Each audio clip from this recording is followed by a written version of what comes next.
Aproveitando a oportunidade, eu quero convidar a você, por gentileza, abra a sua Bíblia, Filipenses capítulo 2, a partir do versículo 8. Filipenses capítulo 2, a partir do versículo 8. Enquanto os irmãos estão localizando o texto sagrado, que é a referência bíblica, eu quero aqui rapidamente realizar algumas considerações que se fazem necessárias e essenciais. Primeiramente, eu quero louvar a Deus por essa honrosa oportunidade que me é facultado nesta noite. Nesta feita, eu quero louvar a Deus pela vida dos presidentes desta obra, que são o apóstolo Silvio e a bispa Ivete. Deus abençoe também a vida do pastor Adriano, da sua esposa, missionária Aniclébia. O pastor Adriano foi quem formalizou o convite para que nós viéssemos a estar aqui nesta noite. Que Deus abençoe toda a sua pleiade de ministros e obreiros e todos que se fazem presentes nesta noite, tanto presencialmente quanto virtualmente, nos acompanhando através das redes sociais. Quem localizou o texto sagrado, por favor, diga amém. Amém. A palavra de Deus nos fala da seguinte forma: e achado na forma de homem, humilhou-se ou esvaziou-se a si mesmo, sendo obediente até a morte, e morte de cruz, pelo que também Deus o exaltou soberanamente, ou sobremaneira. Ele deu um nome que é sobre todo o nome, para que ao nome de Jesus Cristo se dobre todo o joelho, dos que estão nos céus, na terra e debaixo da terra, e toda língua confesse que Jesus Cristo é o Senhor, para a glória de Deus Pai. Amém. Meus amados e queridos irmãos, aqui não é necessário, porque eu já observei muito bem, mas mesmo assim é conveniente reforçar. Nós temos uma forma um pouco peculiar de transmitir o vernáculo sagrado, que é a palavra de Deus. E para que você acompanhe o nosso raciocínio, eu preciso, durante alguns instantes, de toda a sua atenção, por gentileza. Ou seja, me empreste a sua atenção, por favor. Sendo desta forma, todos nós sabemos que o que está acontecendo aqui neste exato momento é intitulado, recebendo o nome de liturgia de culto. O que é uma liturgia de culto?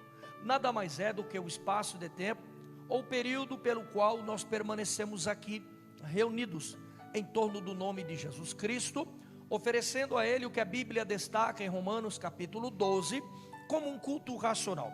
Por sua vez, essa liturgia de culto, ela pode ser dividida de uma forma tríplice, ou seja, em três partes que são começo, meio e fim. E então, dentro dessa tríplice divisão, nós iremos destacar o momento de maior importância, de maior relevância, de maior contundência, ou seja, o ápice do nosso culto, que não é outro momento a não ser aquele em que Deus venha a falar conosco por intermédio da revelação expositiva e da instrumentalidade da sua infalível, inerrante e inefável, quer dizer, indescritível palavra.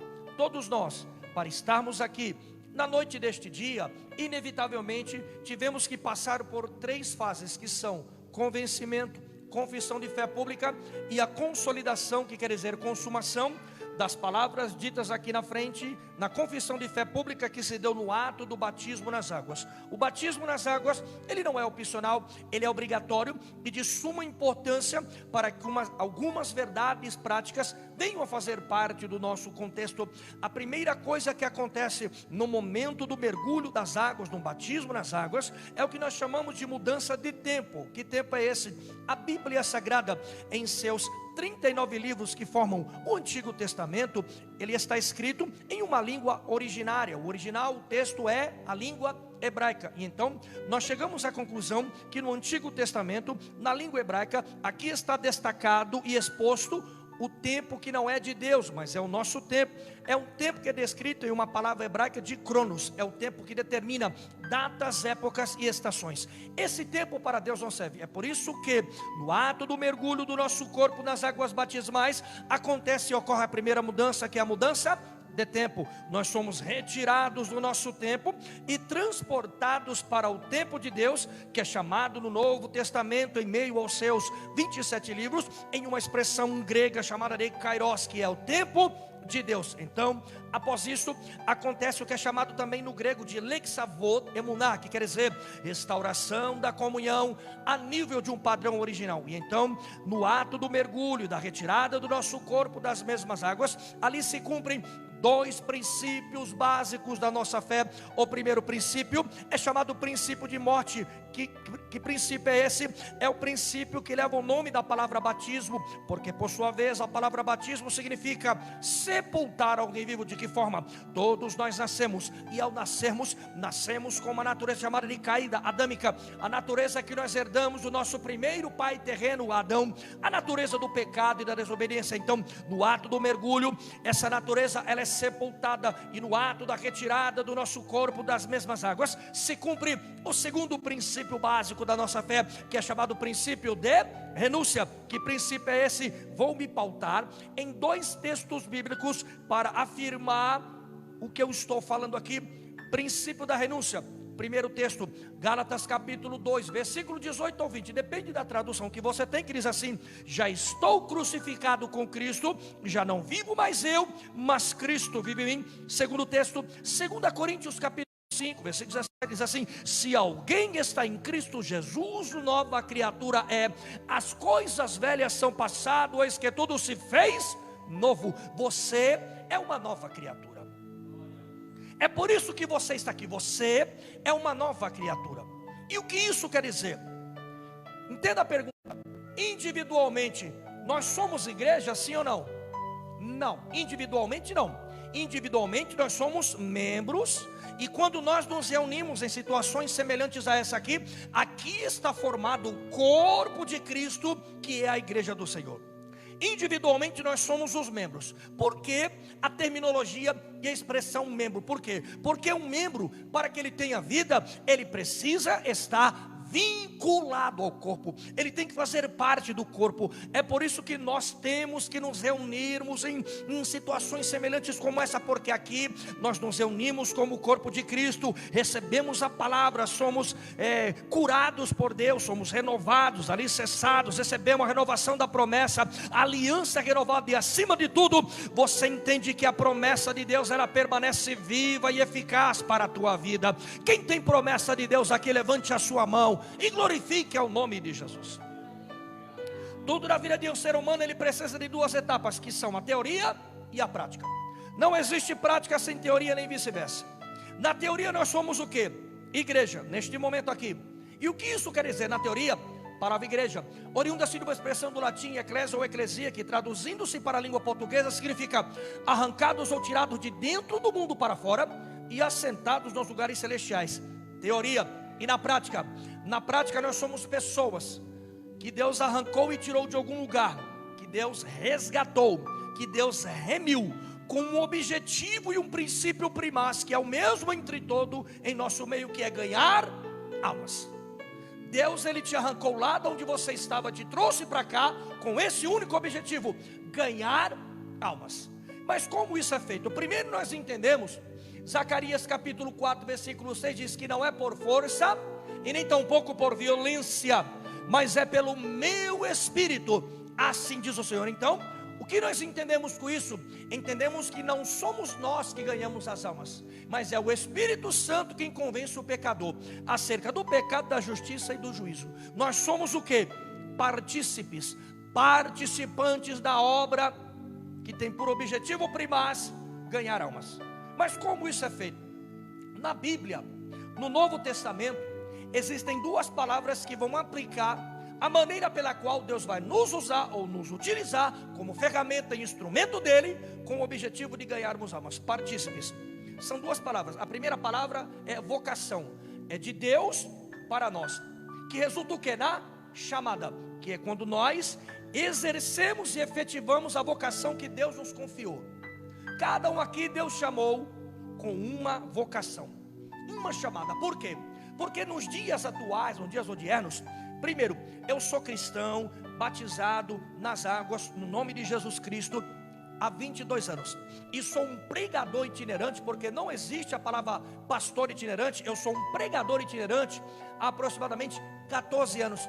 E nesse período em que eu exerço a itinerância, que é o ministério da palavra, eu tenho visto em alguns lugares, apóstolo, eu tenho visto uma incidência muito grande de clones, cópias e muito plágio. Por quê? Porque tem muitos que não sabem interpretar a palavra de Deus e interpretam de forma equivocada uma fala de Paulo, quando ele dizia: serem meus imitadores, assim como eu sou de Cristo. Paulo não estava falando que as pessoas entenderam de forma errônea e equivocada, não. Ele estava falando de conduta e comportamento, padrão ético e moral e de moralidade. Aí o que acontece? Cada um aqui Deus vai usar de uma forma única, singular e pessoal. Deus não vai usar ninguém igual a ninguém. Ele tem algo sobre a sua vida, uma vocação que vai ser absorvida e evidenciada e aplicada como uma chamada. Quer dizer o quê? Deus te chamou para ganhar almas. Deus não chamou ninguém para ficar parado, de braços cruzados, sentado, olhando o outro fazer, não. Ele te chamou da mesma maneira que me chamou e chamou todos nós que estamos aqui nesta santa tribuna, com um objetivo primaz, que é ganhar almas. Profetize para o teu irmão: Deus te chamou para ganhar almas. Você está aqui sendo capacitado e aperfeiçoado e recebendo uma envergadura da parte de Deus para ganhar almas. É por isso, irmãos, que eu acredito que se Deus nos chamou para fazermos algo, nós temos que fazer e fazer bem feito. Se Deus te chamou para pregar, pregue e pregue bem. Se Deus te chamou para louvar, louve e louve muito bem. Não se preocupe, não fique impressionado com a opinião de alheios ou terceiros, porque você tem que entender uma coisa: essa obra aqui não é uma obra de homens, essa obra aqui é uma obra de Deus. Quem levantou esta obra é Deus, quem sustenta essa obra é Deus, quem alicerça essa obra é Deus, e quem conduz essa obra é Deus. Então glorifique o nome dele neste momento, aleluia. Mas como isso acontece? Primeiro, que não é mais o nosso tempo. Lembra quando você entregou a vida para Jesus e consolidou sendo batizado nas águas? Ali eu acredito, você pode discordar de mim, porque não é obrigado você a concordar comigo, mas observando as escrituras e os dois textos que eu acabei de mencionar, nós chegamos à conclusão de que a partir daquele instante nós perdemos o livre-arbítrio. Você não tem mais o livre-arbítrio, porque você não faz mais o que quer, não pensa o que quer, não fala o que quer, não anda como quem, não vai aonde quer. Porque a partir daquele momento, Gálatas capítulo 2, versículo 18, diz o quê? Já estou crucificado, ou seja, eu me crucifiquei com ele, já não vivo mais ele, não vivo mais eu, mas é ele que vive em mim. Quer dizer o quê? 1 Coríntios capítulo 3, versículo 16 diz o quê? Que o nosso corpo é templo e morada de quem? Do Espírito Santo. Você pode até intitular e justificar o que te trouxe aqui nesta noite, mas o real motivo é um só: foi o Espírito Santo quem te conduziu para este culto, para esta reunião, para esta concentração, porque aqui Deus tem algo diferente, diferenciado para a tua vida. Não foi fácil para nenhum de nós estarmos aqui, mas como a Bíblia diz na leitura de 1 Coríntios capítulo 11, versículo 28, que é a leitura da ceia: examine-se, pois, o homem a si mesmo, para que eu pudesse estar aqui na noite deste dia. Há 22 anos atrás, Jesus me resgatou do tráfico de drogas. Final dos anos 90, princípio dos anos 2000, eu tinha aproximadamente 10 biqueiras, pontos de tráfico de droga, na cidade de Suzano, que é extremo leste da grande São Paulo. E numa madrugada essa, que eu fui em uma das 10 biqueiras, recolher o dinheiro da venda diária do tráfico, eu fui traído e alvejado por um dos 10 traficantes que trabalhavam para mim, e ele me deu um tiro de pistola 380 aqui do lado esquerdo do abdômen. Fui socorrido para o hospital regional ali em Suzano, na Santa Casa de Misericórdia. Cheguei lá desacordado, entre a vida e a morte. Eu me recordo que eu acordei no dia seguinte, na UTI do mesmo hospital, amarrado pelos braços e pelas pernas em uma maca, usando uma sonda retal, sonda de urina, entubado pelo nariz e pela boca. Naquele mesmo dia, quando houve a troca de plantão de enfermagem, a enfermeira que assumiu aquele plantão, ela foi diretamente na maca onde eu estava, olhou para mim, fitou os olhos e fez a seguinte pergunta: o senhor quer entregar a sua vida para Deus? Irmãos, eu não poderia falar porque eu estava entubado, estava com uma sonda enfiada na minha boca até o meu intestino, até dentro da minha barriga. Eu não poderia dizer nem que sim nem que não, mas eu balancei a cabeça e disse: sim, eu quero. Então ela pôs a mão sobre a minha cabeça, fez uma oração discreta, porém objetiva, e pela segunda vez ela perguntou: o senhor entrega a sua vida para Deus? E novamente eu balancei a cabeça e disse sim. eu quero. Então naquele instante eu entreguei a minha vida para Jesus. Fiquei 30 dias internado. Após receber alta, eu saí daquele hospital ainda paraplégico e usando uma bolsa de colostomia. E eu fiquei 2 anos preso a uma cadeira de rodas e defecando pela barriga. A bala que eu fui alvejado há 22 anos atrás encontra-se alojada aqui na minha coluna do lado direito. Meus 2 primeiros anos de evangelho foram os anos mais difíceis da minha vida. Por quê? Porque eu era julgado pela aparência. Eu era questionado pela aparência. Eu era julgado pela minha origem, que não era boa. Eu sofri todo tipo de preconceito que você pode imaginar, principalmente dentro da igreja.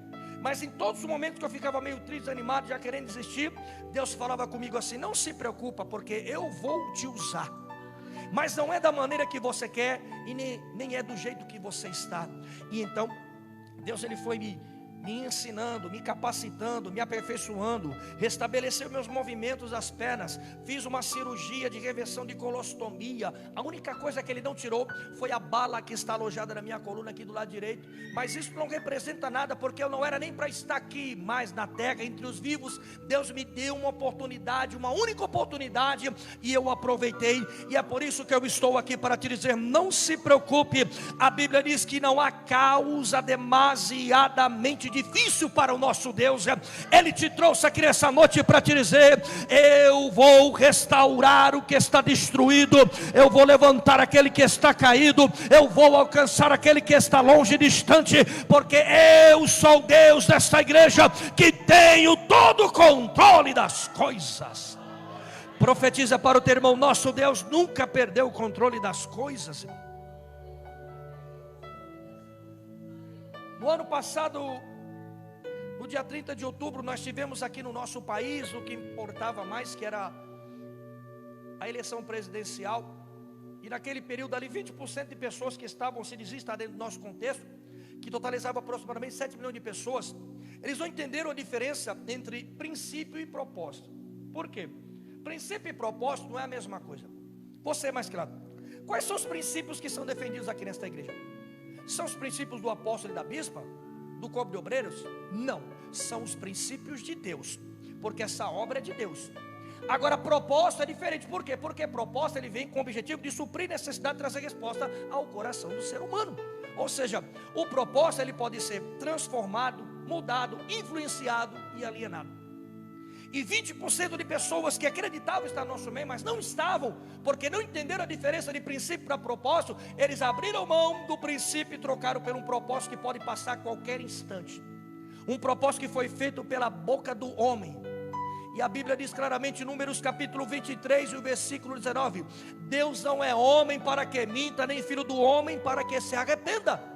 Malaquias capítulo 3 versículo 6 diz: eu, o Senhor, não mudo, por isso vós não sois consumido. Não se preocupe se você olhando lá fora, ou ligando a televisão para ver os noticiários, para você se informar, você ver notícias que vão te desanimar, entristecer, fazer você pensar em desistir. Não se preocupe, o que acontece lá fora não influencia aqui dentro. O que está acontecendo lá fora não transforma o que está acontecendo aqui dentro, porque nós estamos adorando um Deus que é imaterial e habita na eternidade. Ele está aqui no nosso meio, nós somos materiais e habitamos no tempo. Não se preocupe, Deus não perdeu o controle da situação. Profetize para o teu irmão: Deus ainda está no controle das coisas. Aleluia, aleluia. Nós lemos um texto aqui nesta noite, irmãos, um texto que todos os irmãos conhecem, e é por isso que eu li. É um texto muito conhecido.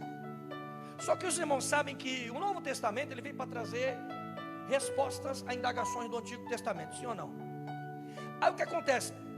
Filipenses capítulo 2 é uma resposta a uma questão que surgiu no Antigo Testamento. Mais especificamente aonde? Primeiro, Gênesis capítulo 1 versículo 26 diz: então disse Deus, façamos o homem a nossa imagem, conforme ou segundo a nossa semelhança. Imagem e semelhança ali não tem nada a ver com aspecto físico.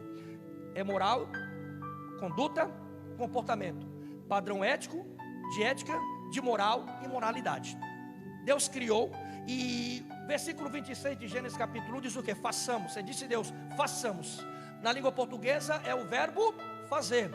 No texto original, uma expressão hebraica chamada Yatzar, que define ali o padrão de como Deus agiu quando Ele criou o primeiro ser humano. Nota-se que Ele não usou o barro, Ele usou o pó da terra, isso aqui, ó, algo que parava no espaço. Aí o que Ele fez? Assim, ó. Aí quando Ele pega o pó da terra para formar o primeiro homem, o verbo fazer aqui, no texto original, a palavra Yatzar significa o quê? Que quando Deus pegou o pó da terra para formar o primeiro homem, Ele agiu semelhante a um escultor aprimorando uma obra de arte. Ele criou homem e mulher.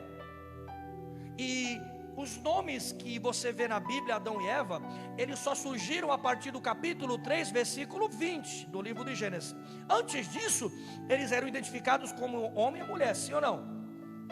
E Deus deu um limite para ele. Eles poderiam fazer tudo ou quase tudo, só que tinha um limite. Vou ser mais claro. No nosso país, que tem o nome de República Federativa do Brasil, existe algo chamado pelo nome de norma jurídica, que é a lei. Para que serve? Serve como um freio que nos é imposto a um limite, para que nós não venhamos a perder o direito de viver em sociedade. Aí o que acontece? Quando alguém descumpre a norma jurídica, descumpre a lei, comete um crime. Definição de crime: fato típico, antijurídico e culpável. Em tese, a pena máxima aqui no nosso país é a reclusão de 30 anos. Aí o que acontece? Quando homem e mulher, eles desobedeceram a norma de Deus, o limite de Deus, o freio que Deus havia imposto, eles foram até uma árvore que tinha no centro do Éden e pegaram o seu fruto, que a Bíblia diz que dava ciência do bem e do mal. Aí o que acontece? Tendo uma coisa, a expressão tempo, como a gente conhece hoje, só passou a existir a partir do capítulo 3 e do versículo 20 do livro de Gênesis. Antes disso, não existiu tempo, porque homem e mulher foram criados eternos. A natureza que Deus tem, eles tinham, eles eram eternos. Por isso a Bíblia diz que eles andavam com Deus ali no jardim. Mas no momento em que eles desobedeceram a Deus, o que Deus fez? A primeira coisa, Deus cria o tempo, tira os dois da eternidade e coloca no tempo. Aí, o que Ele faz? Ele os identifica com os nomes de Adão e Eva. Primeira perca, perderam o direito de permanecer na eternidade, foram para o tempo. O que é o tempo? De forma rasa e parcial, definição de tempo. O tempo determina o quê? A vida. Acabou o tempo, acabou a vida. Acabou a vida, acabou o tempo. Passado, presente e futuro. Mas que futuro é esse? O futuro da eternidade. É algo que nós precisamos entender, irmãos. Que a eternidade, o que é eternidade? Mateus capítulo 7, versículo 13 fala das duas portas, dos dois caminhos, sim ou não? Porta larga, caminho largo. Porta estreita, caminho estreito. Ali está falando dos dois perfis da eternidade. A porta larga fala da eternidade no inferno. A porta estreita fala da eternidade no céu. Aí o que acontece? O nosso destino final, como igreja, é o que Paulo fala em Romanos capítulo 1, versículo 16. E não me envergonho do evangelho de Cristo, porque é o poder de Deus para a salvação de todo aquele que crê, primeiro do judeu e depois do grego, porque a justiça de Deus se descobre de fé em fé, porque está escrito: o meu justo viverá da fé. O que isso quer dizer? Quer dizer que o que nós vamos galgar na eternidade depende da nossa conduta agora, no tempo. Quando acabar o tempo, e a Bíblia diz: é lícito ao ser humano, homem e mulher, morrer uma única vez. Depois disso segue-se o quê? O juízo, para condenação eterna ou para a vida eterna. O que acontece? Quando eles recebem o nome de Adão e Eva, eles já não eram mais eternos, e eles já tinham um prazo de validade, tempo de duração. Primeira perca foi eternidade. Segunda perca, comunhão com Deus. E a terceira perca, o direito de permanecer no Éden. Então eles foram retirados de lá. Naquele momento, eles lançaram uma maldição sobre a humanidade, chamada em uma palavra hebraica de tamer. Tamer é o quê? Que naquele momento criou-se um bloqueio entre nós, a criação, e entre Deus, o Criador. O que Jesus fez aqui, que nós acabamos de ler em Filipenses capítulo 2, nada mais é do que Ele mudou essa história que era contrária a nós. Quando Ele estava crucificado no madeiro e disse: tetelestai, está feito, ou está consumado, naquele instante Ele realiza o que é chamado no grego de charão. O que é charão? Charão da ideia disso aqui, ó. Naquele momento Jesus criou este momento aqui. Que momento é esse aqui? Um templo dentro de outro. É o que está acontecendo aqui. Um templo dentro de outro templo. Tudo isso foi criado naquele momento. É por isso que hoje nós temos o privilégio e a oportunidade de sermos templo e morada do Espírito Santo. O que isso quer dizer? Mateus capítulo 28, a partir do versículo 16 até o 20. É-me dado todo o poder nos céus e na terra. Portanto, ide por todo o mundo, anunciar o evangelho a toda criatura viva, batizando-as em nome do Pai, do Filho e do Espírito Santo, ensinando-as a guardar todas as coisas que já vos tenho ensinado ou mandado, porque, versículo 20, e certamente estarei convosco todos os dias, até a consumação do século. Consumação dos séculos é arrebatamento, a volta de Cristo para buscar a sua igreja. Enquanto Ele não voltar, o Espírito Santo está conosco aqui. É por isso que você tem que entender, você não depende da sociedade, você não é influenciado pela sociedade. A Bíblia diz em Romanos capítulo 12, versículo 2, e não vos conformeis com este mundo. Ali a palavra conformar quer dizer o quê? Não sede moldados e manipulados por este mundo, porque você já experimentaram, você já tiveram a transformação e a mudança de mente, já sabem qual é a boa, agradável e perfeita vontade de Deus. Você já passou por esse processo.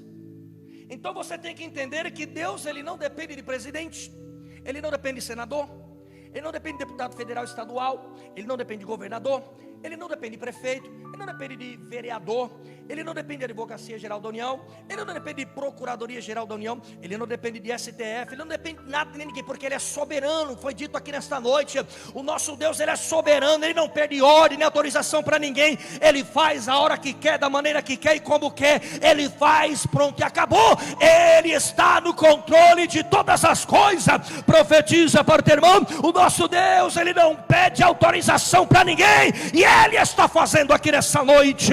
Alamaxéria Candaraia, quem acredita nisso aí, levante a sua mão e glorifique ao nome do Rei. Aleluia. Quem aqui nunca falou a palavra amém? A gente fala amém toda hora.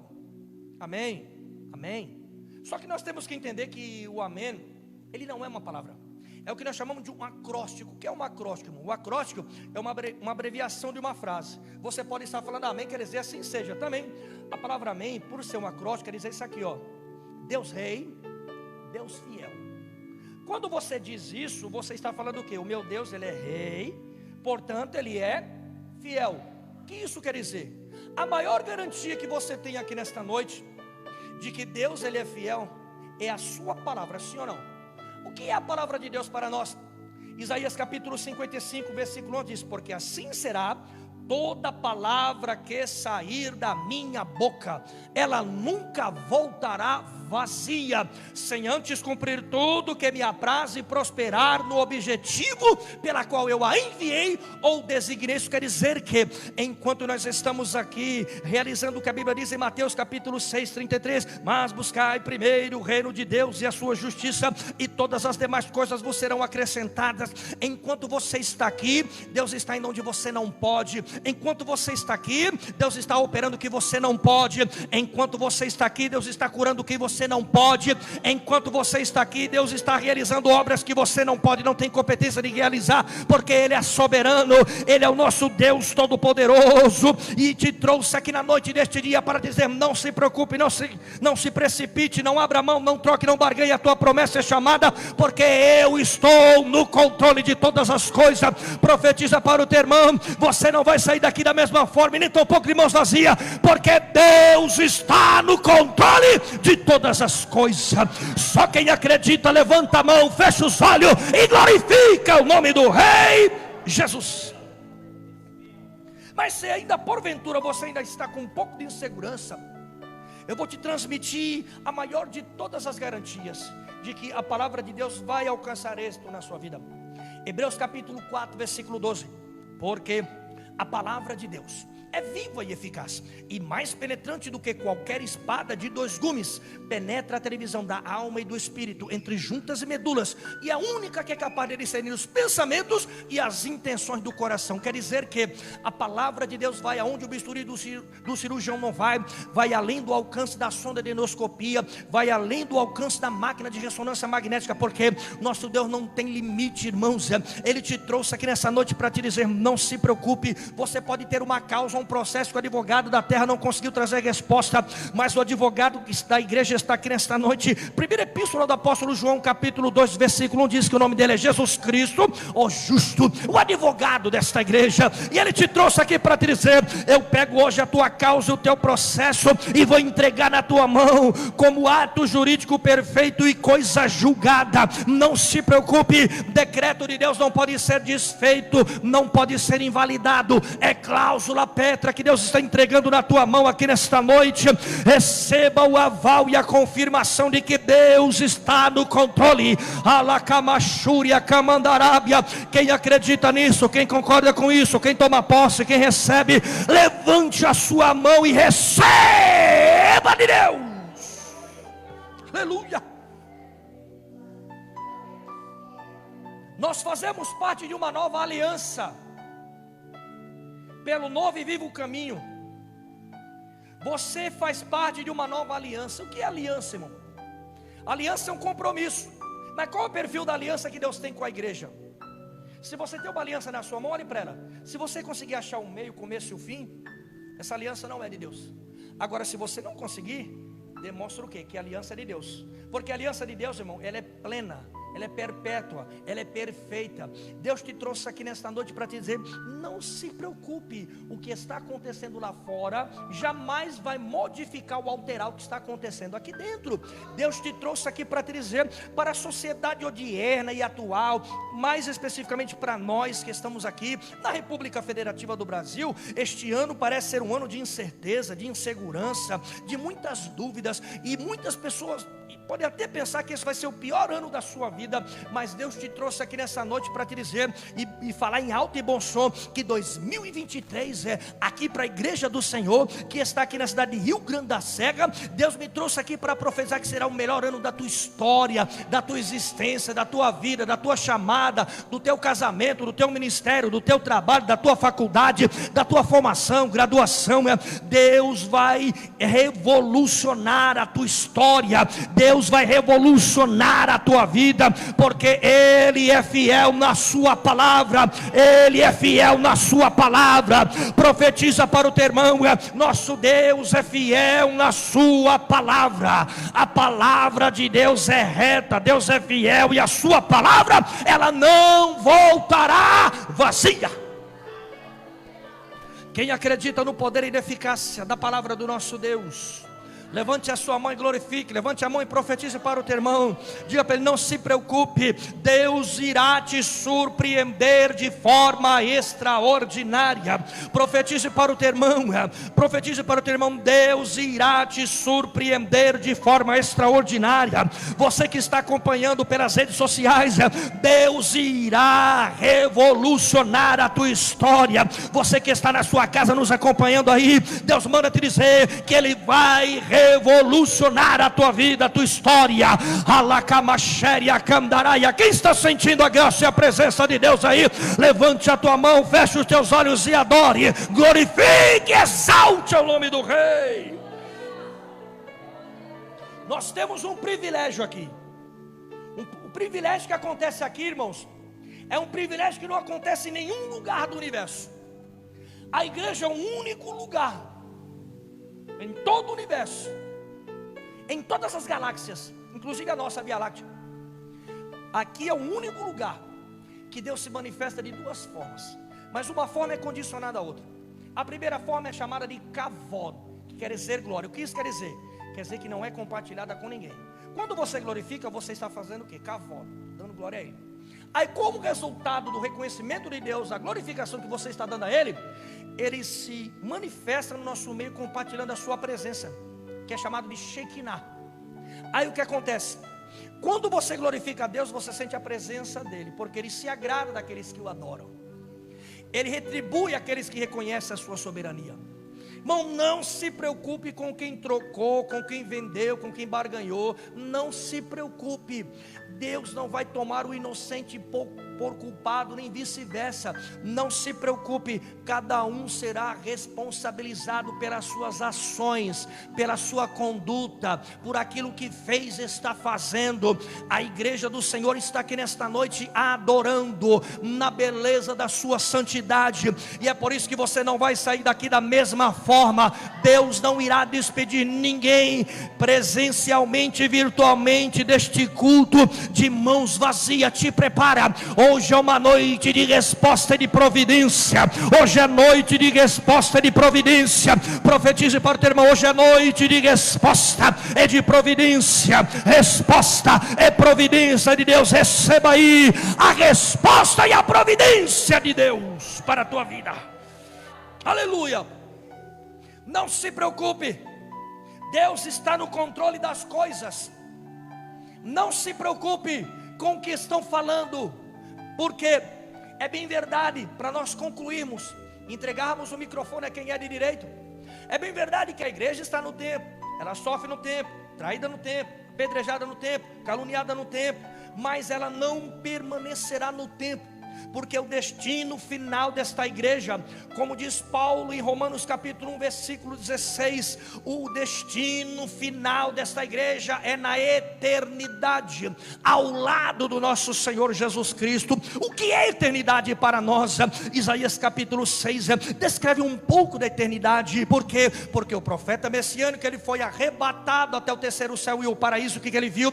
Ele viu primeiro o trono da glória, ele viu depois Deus assentado sobre o alto e sublime trono, depois ele viu a santidade de Deus emanando pela lateral, incendiando pedras, e por último ele viu dentro da hierarquia angelical uma classe chamada de serafins, descrito com o seguinte aspecto: ele viu eles com 6 asas, 2 cobriam o rosto, 2 cobriam os pés, e com 2 eles voavam ao redor do trono da glória. A Bíblia diz em Isaías capítulo 6 que o trono da glória de Deus se movimenta sem parar. Os serafins acompanham o movimento da glória de Deus, do trono da glória, só que eles não tiram os olhos da santidade de Deus, o que ela produz, e glorificam a Deus sem parar, dizendo: Santo, Santo, Santo é o Senhor, o Deus dos exércitos.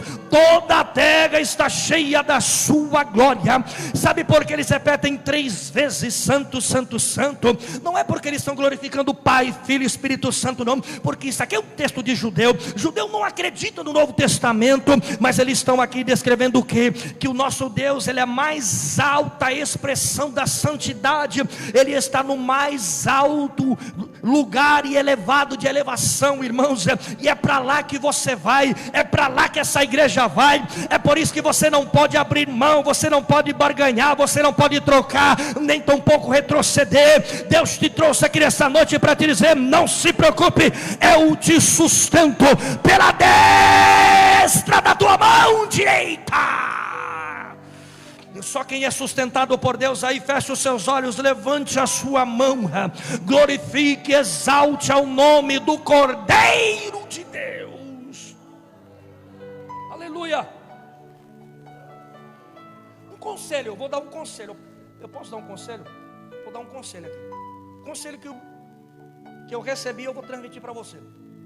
Quer conhecer a Deus? Sim ou não? Quem quer conhecer a Deus? Examine a palavra.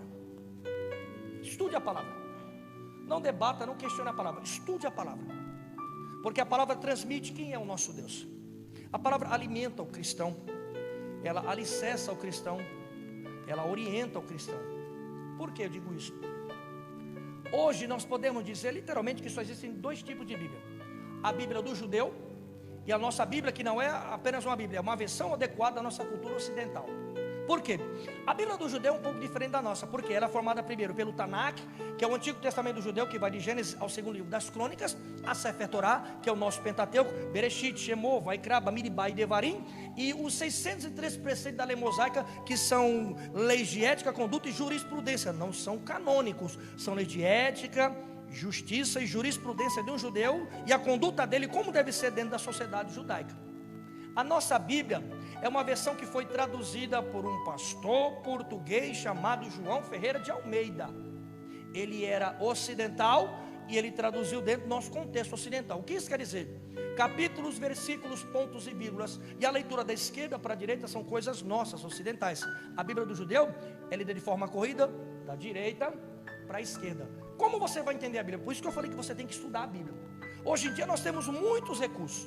Entre eles a exegese, que quer dizer adentrar no contexto original, extrair o seu significado de forma simplificada, apresentar para a apreciação de todos, é o que eu estou fazendo agora.